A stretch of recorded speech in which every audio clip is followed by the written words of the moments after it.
네, 새정치민주연합이 이처럼 기초선거 정당공천 폐지를 재검토하겠다고 밝힌 배경은 무엇일까요?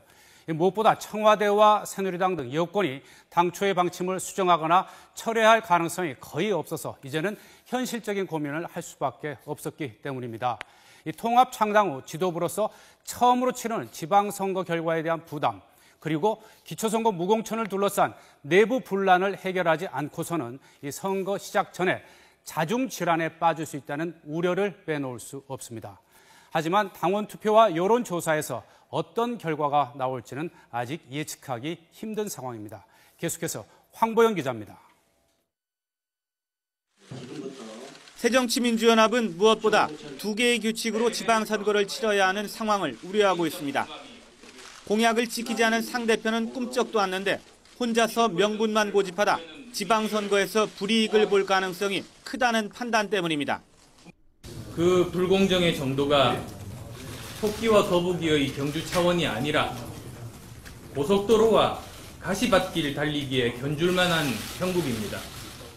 이런 외부적인 불리한 선거 상황도 문제지만 더 심각한 건 수습되지 않는 내부 분란에 있습니다.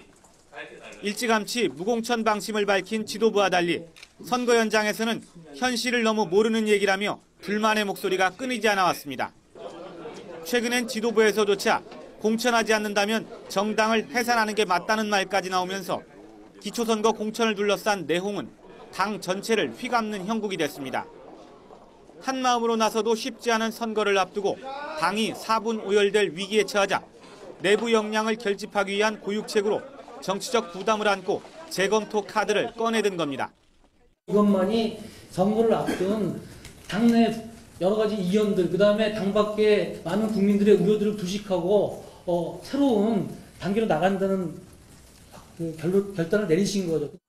당원과 국민의 뜻을 묻는 당원 투표와 여론조사 결과를 예단하긴 어렵습니다.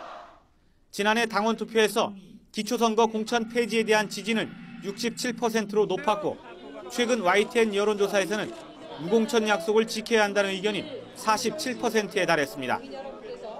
이번 재검토 방침 결정은 극도의 보안 속에 지도부 중 일부만 참여하는 비밀회의를 통해 나온 것으로 알려졌습니다.